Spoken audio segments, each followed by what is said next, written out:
Ya, pasti dan pasti. Itu kan daripada pasangan yang berzina tadi itu. DNA akan mensabitkan nasab keturunan. Sebab kenapa? Sebab itu daripada pasangan berkenan. Anakku daripada pasangan berkenan. Syariat tidak akui. Syariat akan binkan anak itu kepada siapa? Kepada ibu. Bukan kepada suami. Yang walaupun jadi suami setelahnya. Supaya jangan sampai DNA, muji DNA, ada berani. Itu datangnya barusan. Isbatun nasab bukan dengan DNA. Daripada Syahli Jum'ah. Syahli Jum'ah mengatakan ijma' ulama tentang pengakuan nasab kepada Bani Alawi. Beliau katakan sudah ijma' yang disepakati. Dan juga beliau yang mengatakan pengharaman tentang isbat nasab itu dengan DNA. Haram untuk memastikan nasab sesuatu dengan DNA. Dengan statementnya. Dalam syariat, DNA tidak termasuk dalam bagian syariat. Kalau berlaku hubungan di luar nikah, oke? Terus dapat anak pun diberikan kepada siapa? Assalamualaikum warahmatullahi wabarakatuh. Nggak tahu ini Ustadz siapa, Yai siapa. Mungkin dia kurang baca atau kurang mutola'ah, atau saking senengnya kepada Ba'alwi sampai dia mengeluarkan fatwa begitu. Kita tahu ada sebuah kata yang mengatakan ainur ridho an kulli syai'in qalilatun.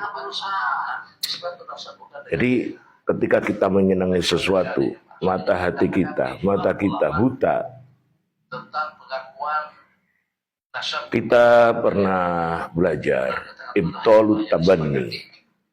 Ketika Nabi Muhammad SAW mengangkat seorang anak yang bernama Zaid,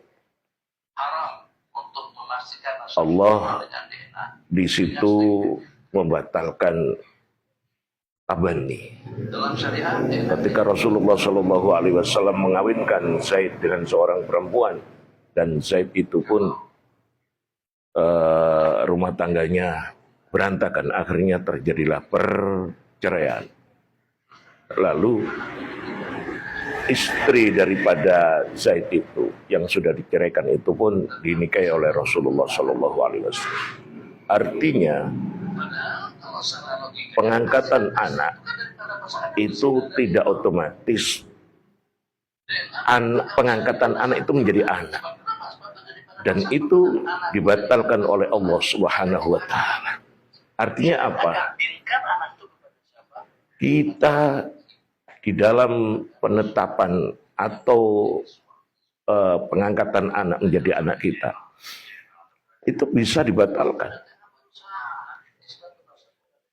Artinya ketika orang itu pun mengisbat seseorang itu diakui keturunannya, itu juga bisa dibatalkan. Kalau DNA-nya tidak sesuai, maka DNA yang dikatakan oleh orang ini sebagian benar, tapi kebanyakan salah. DNA tidak bisa menetapkan seseorang menjadi keluarga. Alasannya apa? Karena bisa jadi dia hasil hubungan di luar nikah. Betul. Tapi DNA bisa membatalkan nasab seseorang ketika tidak sesuai. Nah, ini pernyataan ini sesuai dengan Bahsul Masail NU ketika muktamar di mana DNA itu pun bisa menetapkan seseorang dalam nasab. Ketika orang itu sudah terikat dalam pernikahan, tapi tidak diakui oleh ayahnya sebagai anaknya, itu juga bisa ditetapkan dengan DNA. Contohnya ada orang sudah 5 tahun berumah tangga, akhirnya baru dikaruniai seorang anak. Dan ketika lahir tidak diakui, atau sudah lama tidak diakui karena ada kejadian apa gitu. Tapi setelah adakan tes DNA, ternyata DNA-nya sama. Nggak bisa dipungkiri. Tapi ketika memang anak itu lahir di luar nikah, ya tidak bisa diakui biarpun tes DNA-nya sama. Itu. Tapi ketika sudah terjadi pernikahan dan anak-anaknya itu dianggap sebagai anaknya, ya memang. Tapi ketika ada tes DNA yang menyatakan tidak sesuai dengan tes DNA ayahnya, maka pengakuan atau penasabannya kepada ayahnya ini pun batal. Bisa.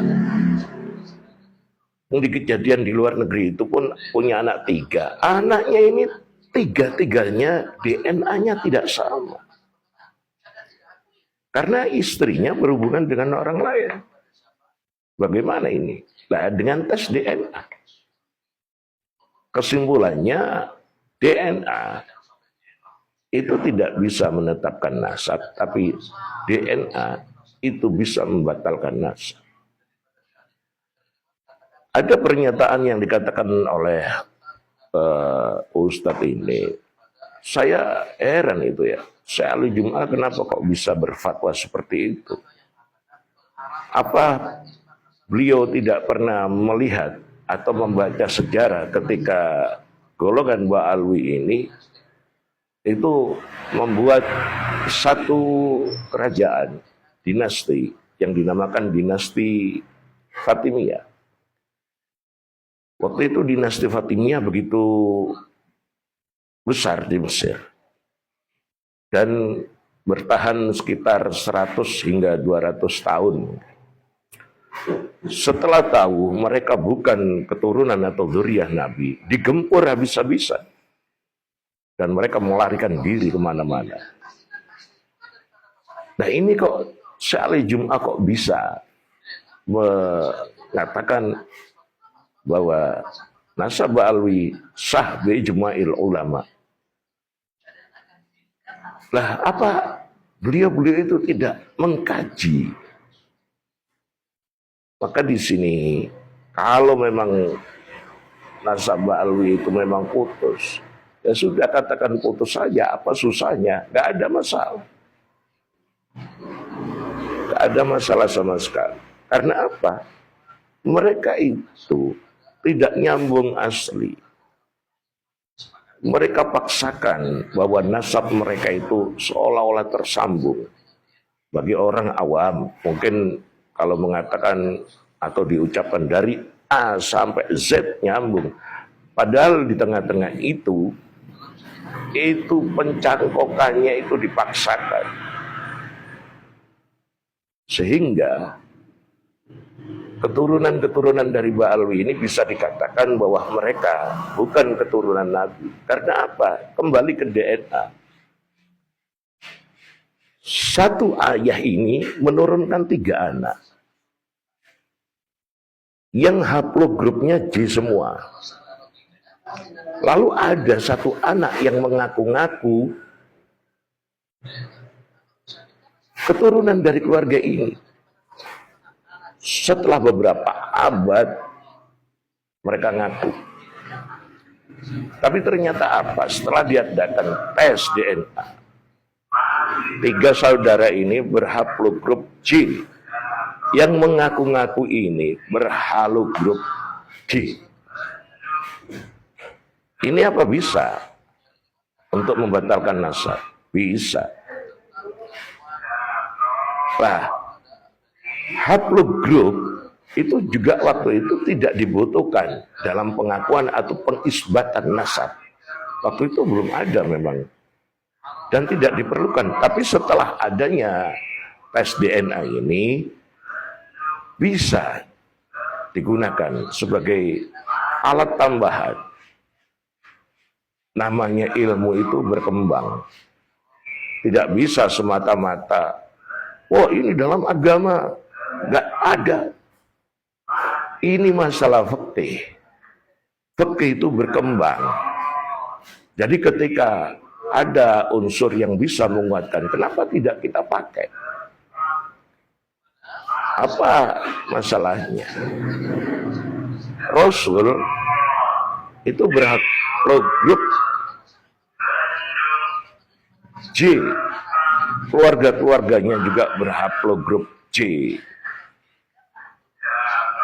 Maka sangat jauh dan mustahil ketika keturunan dan keturunan beliau itu berhaplogrup J, ada satu orang pendatang yang mengaku keturunan dzurriyyah Rasul berhaplogrup G, ya harus ditelusuri dan kita waspadai. Kemungkinan yang namanya ulama-ulama itu tidak ambil pusing ketika mereka menyatakan bahwa kami adalah keturunan dzurriyyah Nabi. Ya sudah, silakan. Selama nasab kamu ucapkan, kamu tashehkan, itu sama. Tapi di sisi lain, ketika diteliti, mereka benar-benar tidak nyambung. Mudah-mudahan bantahan tentang tes DNA ini bisa menambah wawasan kita dan bisa menguatkan hati kita. Salam cerdas, salam waras, assalamualaikum warahmatullahi wabarakatuh.